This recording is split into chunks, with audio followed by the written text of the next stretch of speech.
Hi friends, welcome to tutors funny Tamil. இன்றைக்கி நம்ம சேனலில் நாங்கள் பார்க்க போகிற விஷயம் வந்து front and back and frameworks பற்றி தான் பார்க்க போகிறோம். இப்போ ஃப்ரண்ட் அண்ட் பேக் அண்ட் அப்படின்னா நிறையா பேர்த்துக்கு நிறைய ஸ்டூடெண்ட்ஸுக்கு சந்தேகங்கள் இருக்குது. நான் அந்த நிறையா பேர் எனக்கு கமெண்ட்டையும் தெரிவிச்சுருந்தாங்க, ஃப்ரண்ட் அண்ட் என்ன பேக் அண்ட் என்ன. ஃப்ரண்ட் அண்ட்னா உங்களுக்கு சுருக்கமாக ஒரு எக்ஸாம்பிள் சொல்ல போனோம்னா, ஒரு ஏடிஎம் மிஷின் எடுத்திங்கன்னா நீங்கள் போய்ட்டு ஒரு கார்டை நீங்கள் ஏடிஎம் மிஷினுக்கு போகிறீங்க, நீங்கள் கார்டை இன்சர்ட் பண்ணுறேன்னா உங்களுக்கு பின் நம்பர் கேட்குது. நீங்கள் பின் நம்பரை வந்து நீங்கள் கொடுக்குறீங்க. உங்கள் பின் நம்பர் வந்து வேலிடேட், அதாவது நீங்கள் உங்கள்கிட்டயா அப்படின்றது உங்களை வந்து பார்க்குறதுக்கு வந்து உங்களோட பேக் அண்ட் ப்ராசஸுக்கு போகுது. ஓகேயா? அப்படி உங்கள் பின் நம்பர் சரியாக இருந்தால் உங்கள் காசை வந்து வித்ட்ரா பண்ணலாம். அப்படி இல்லைன்னா உங்களுக்கு வந்து இன்வேலிட் யூஸர்னு வரும். ஓகேயா? இப்போ அந்த ஃப்ரண்ட் எண்டில் வந்து நீங்கள் கார்டை போட்டுட்டு நீங்கள் பின் நம்பர் கேட்குது பாருங்கள், என்டர் பண்ணுறீங்களே பாருங்கள் பின் நம்பர், அது வந்து ஃப்ரண்ட் எண்ட். உள்ளுக்கு அந்த ப்ராசஸ் வந்து கால்குலேட் ஆகுது பாருங்கள். இந்த கார்டுக்குள்ளே யூஸர் வந்து வேலிடேட்டான யூஸராக, அதாவது நீங்கள் என்டர் பண்ணுற பின் நம்பர் சரியா பிழையா. இப்படி சரியாக இருந்தால் உள்ளுக்குள்ள கோடிங், அதாவது உள்ளுக்கு கோட் பண்ணி வச்சுருப்பாங்க. இந்த அக்கௌண்ட் ஹோல்டரில் அக்கௌண்ட்டில் வந்து இந்த இவ்வளோ வந்து அவர் வந்து வித்ட்ரா பண்ணார், இந்த அமௌண்ட் வந்து வித்ட்ரா பண்ணுறாரு. அப்போ நீங்கள் வந்து உங்களோட பின் நம்பர் சரியாக இருந்தால் நீங்கள் உங்களுக்கு தேவையான அமௌண்ட்டை நீங்கள் வித்ட்ரா பண்ணிக்கலாம். அது இன்டர்னல் ப்ராசஸ் வந்து நம்ம பேக் எண்டுன்றது. ஓகேயா? ரைட். இப்போ இன்னொரு எக்ஸாம்பிள் நம்ம எடுத்தோம்னா, இப்போ நார்மலாக நம்மளோட ரியல் வேர்ல்டு எக்ஸாம்பிள் எடுத்தோம்னா, இப்போ வந்து ஒரு ஃபோம், இப்போ நம்ம வந்து ஒரு ஏதாவது ஒரு கிளப்னு வைங்களே, உங்களை ரெஜிஸ்டர் பண்ண சொல்கிறாங்க. அதாவது இப்போ நம்ம நார்மல் எக்ஸாம்பிள், நீங்கள் வந்து ஒரு யூனிவர்சிட்டி ரெஜிஸ்டர் பண்ணுறீங்க ஆன்லைனில். அப்போ நீங்கள் ரெஜிஸ்டர் பண்ணுற நேரம் ஆன்லைனில் ஒரு ஃபார்ம் ஒன்று வரும். அந்த ஃபார்ம் வந்து ஃப்ரண்ட் எண்ட். உங்களுக்கு வந்து ரெஜிஸ்ட்ரேஷனில் first name, last name, address, phone நம்பர்லாம் இருக்குது. நீங்கள் அப்படியே ரெஜிஸ்டர் பண்ணிவிட்டு வந்து அதில் பாருங்கள், கீழே ஒரு பட்டன் இருக்குது ரெஜிஸ்டர்னு சொல்லி. எல்லா ஃபார்மில் அவ்வளோ டேட்டா நீங்கள் ஃபில் பண்ணிவிட்டு வந்ததுக்கப்புறம் அதில் பாருங்கள் கீழே ஒரு பட்டன் இருக்குது, என்னது ரெஜிஸ்டர்னு. அந்த ரெஜிஸ்டர்ன்ற பட்டனை கிளிக் பண்ணோன்னே என்ன ஆகும்னா, அது வந்து அப்படியே பேக் அண்ட் ப்ராசஸ்க்கு போகும். பேக் அண்ட்னா உங்களோட கோடிங் பார்ட். உங்களுக்கு வந்து டேட்டா பேஸில் நீங்கள் என்ன குறை ரெடி பண்ணி வச்சுருக்கீங்கன்னா அந்த குறை வழியாக உங்கள் டேட்டா பேஸில் போய்ட்டு டேட்டா வந்து இன்சர்ட் ஆகும். அது வந்து back and part. Right? Okay. நமக்கு வந்து ஒன்லி நமக்கு தேவையானது என்னது, இந்த ஃபார்ம் நமக்கு செய்ய தெரியும். நமக்கு தேவையான ஃபார்மில் உள்ள டேட்டாவை நம்ம என்டர் பண்ணுறோம். டேட்டா வந்து கோடிங் வழியால் போய்ட்டு டேட்டா பேஸில் என்டர் ஆகுது. Okay, right. இப்போ நார்மலாக ஃப்ரண்ட் அண்ட் ஃப்ரேம் ஒர்க் எடுத்தோம்னா, நல்ல ஃபேமஸான ஃப்ரண்ட் அண்ட் ஃப்ரேம் ஒர்க் எதுனா இப்போ ரியாக்ட், ரைட், ஆங்குலர், அடுத்தது வியூ.js. இந்த மாதிரி நிறையா இருக்குது. Front and frame work, vanilla.js, இந்த மாதிரி நிறையா நீங்கள் பார்க்கலாம். நிறையா ஜேஸ் இருக்குது. இது மூணு தான் ரியல் வேர்ல்டில் ரொம்பவே ஃபேமஸாக யூஸ் பண்ணிட்டு போகிறாங்க. இது மூணு தான். அதே பேக் அண்ட் ஃப்ரேம் ஒர்க்ஸ் எடுத்திங்கன்னா, இப்போ ஜாவாவுக்கு வந்து ஸ்ப்ரிங் போட் வந்து ரொம்ப ஃபேமஸ். ஓகே, அது ஜேஎஸ்எஃப் யூஸ் பண்ணுறாங்க. ஸ்ப்ரிங் போட் தான் ரொம்ப ஃபேமஸ் ஆனது.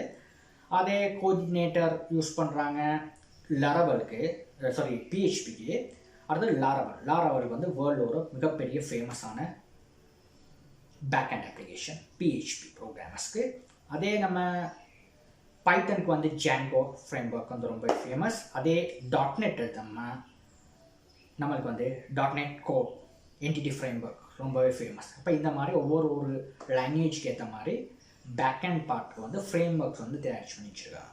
அப்போ நமக்கு ஃப்ரண்ட் எண்டில் வந்து நம்ம ஆங்குலர் யூஸ் பண்ணுற நேரம் நார்மலாக வந்து நிறையா பேர் சூஸ் பண்ணுறது என்னன்னா ஜாவாவும் ஆங்குலரோட காம்பினேஷன் இது வந்து ரொம்பவே கிரேட்டாக இருக்கும். ரொம்பவே வந்து ஃப்ரண்ட் எண்டில் வந்து பேக் எண்டோட சூஸ் பண்ண சில ஃப்ரேம் ஒர்க்ஸ் தான் சப்போர்ட். இப்போ ஜாவாவாக இருந்தால் ஆங்குலர் தான் மெயினாகவே வந்து சூஸ் பண்ணுவாங்க. ரியாக்டோடையும் போகும். ரொம்பவே கம்பெனிஸ் வந்து பேஸ் பண்ணுறது வந்து ஆங்குலரோட தான். ஓகே, அதே நம்ம நோட்.js, இப்போ நோட்.js எடுத்தோம்னா நார்மலாக ஆங்குலர் ப்ளஸ் ரியாக்ட். இப்போ ரியாக்டோடையும் பண்ணுவாங்க, ஆங்குலரோடையும் யூஸ் பண்ணுவாங்க. அதே நம்ம டாட்நெட் எடுத்தோம்னா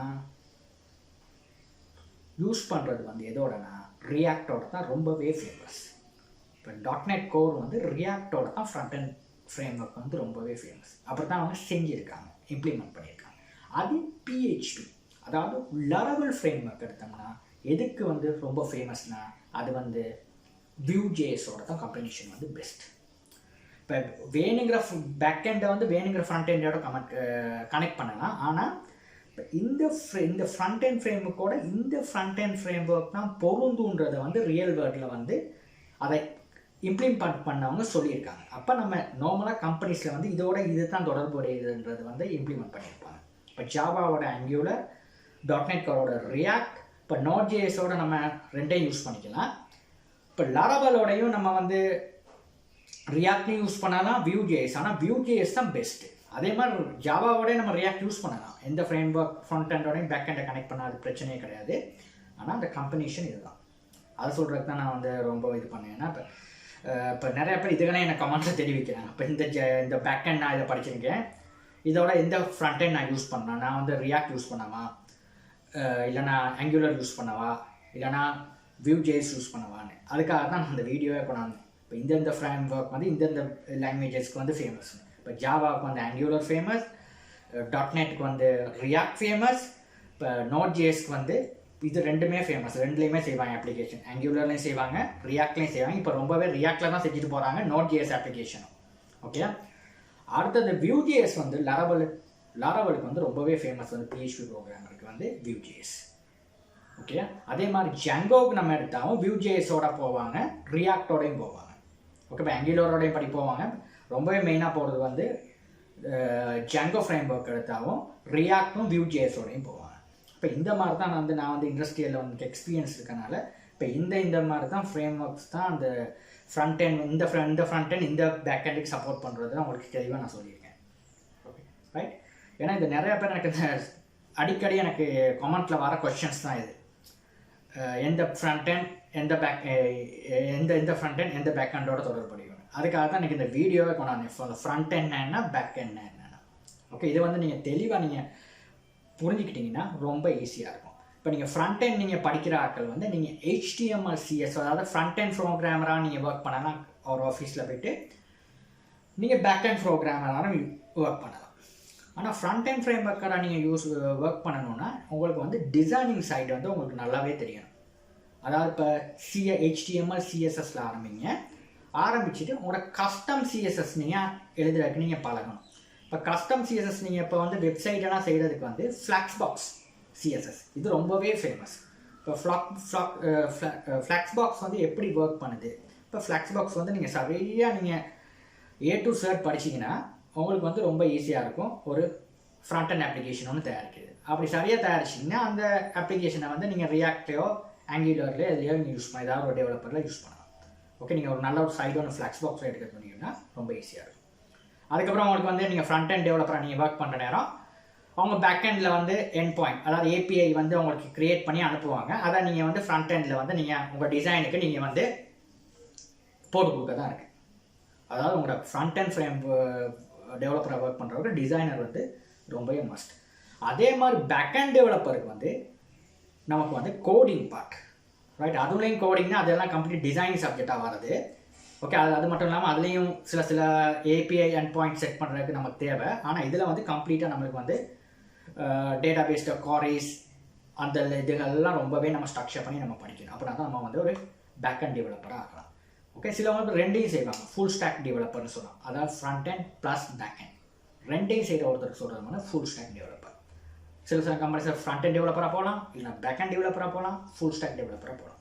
அது வந்து உங்களோட சாய்ஸ் ரைட். அது வந்து நீங்கள் தான் திங்க் பண்ணணும்.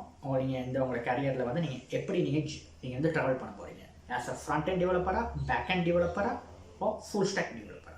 The choice is yours. Okay, good luck.